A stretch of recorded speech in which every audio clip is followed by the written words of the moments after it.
Soybean ও পালং শাক দিয়ে আজ আমি একটা দুর্দান্ত স্বাদের রেসিপি তৈরি করব, যা খেতে হবে খুবই সুস্বাদু।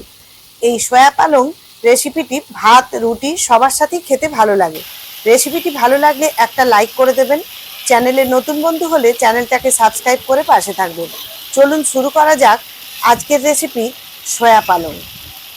নমস্কার বন্ধুরা, আমি মৌসুমি উইথ মৌসুমি চ্যানেলে সবাইকে স্বাগত। এই সয়া পালং রেসিপির জন্য এখানে আমি মেজারিং কাপের 1 কাপ ছোট সয়াবিন দানা নিয়েছি। এই সয়াবিনটাকে গরম জলে ভাপিয়ে নেব। আপনারা এখানে বড় সয়াবিনের দানাও নিতে পারেন। আপনাদের কাছে যদি মেজারিং কাপ না থাকে তাহলে মাঝারি মাপের 1 বাটি সয়াবিন নিয়ে নেবেন। এখানে আমি 2 আটি পালং শাক নিয়েছি। পালং শাকগুলো ভালো করে ধুয়ে একটু টুকরো করে নিয়েছি। এবার এটাকে মিক্সিতে পেস্ট করে নেব। আর যেহেতু আমার কাছে অনেকটাই পালং শাক আছে, তাই এটাকে দুবারে পেস্ট করে নেব।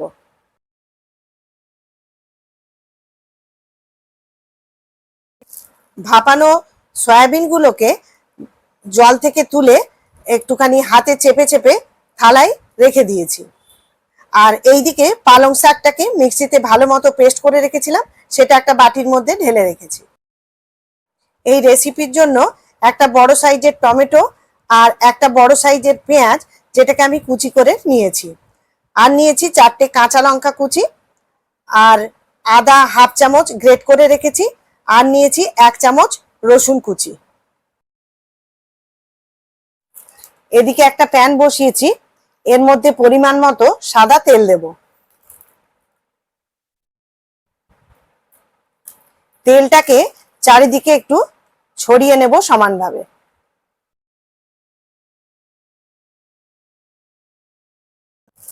তেল গরম হয়ে গেছে। এবার ওই তেলের উপর যে পেঁয়াজটা কুচিয়ে রেখেছিলাম, সেই কুচনো পেঁয়াজটাকে দিয়ে দেব। আর দিয়ে দেব কাঁচা লঙ্কা কুচি, আর দিয়ে দেব গ্রেট করে রাখা আদা আর রসুন কুচি। সামান্য ফ্রাই করে নেব।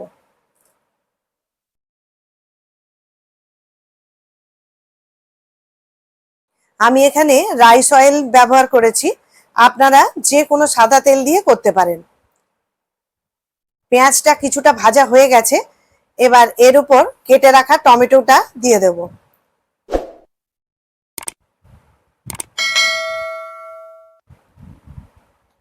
এবার দিয়ে দেব স্বাদ মতো লবণ, আর দিয়ে দেব চিনি।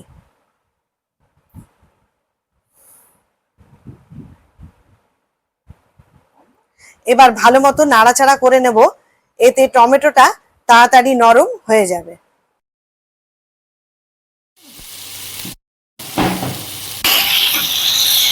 টমেটোটা নরম হয়ে গেছে।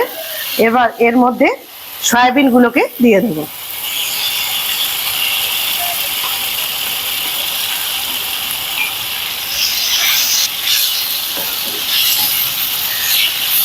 এই সয়াবিনটাকে টমেটোর সঙ্গে ভালো করে মিশিয়ে নিয়ে একটু কষে নেব।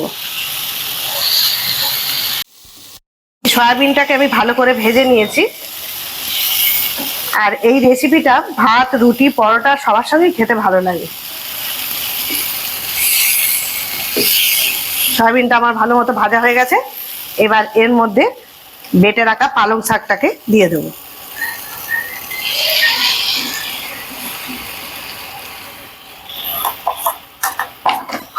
এবার পালং শাকটাকে ভালো মতো সয়াবিনের সাথে মিশিয়ে নেব।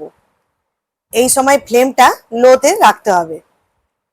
যতক্ষণ না পালং শাকের কাঁচা গন্ধটা না যায়, ততক্ষণ এটাকে কষাতে হবে। এবার কিছুক্ষণের জন্য এটাকে ঢাকা দিয়ে রাখবো। পালং শাক থেকে যে জলটা বেরোয়, সেই জলটা অনেকটাই শুকিয়ে গেছে আর একদম মাখা মাখা হয়ে গেছে।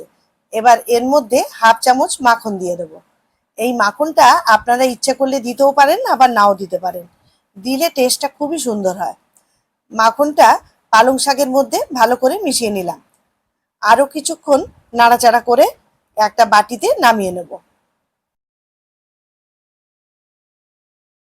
আমার সম্পূর্ণভাবে তৈরি হয়ে গেল সয়া পালংয়ের রেসিপি। এটা খেতে খুবই সুস্বাদু হয়। একবার বানিয়ে ফেলুন আমার মতো করে। রেসিপিটি কেমন হয়েছে কমেন্ট করে অবশ্যই জানাবেন। যদি ভিডিওটা ফেসবুক থেকে দেখেন তাহলে পেজটিকে ফলো করবেন, আর যদি ইউটিউব চ্যানেল থেকে দেখেন তাহলে চ্যানেলটিকে সাবস্ক্রাইব করে পাশে থাকবেন। আবারও চলে আসবো নতুন কোনো ভিডিও নিয়ে। সবাই ভালো থাকবেন, সুস্থ থাকবেন। ধন্যবাদ।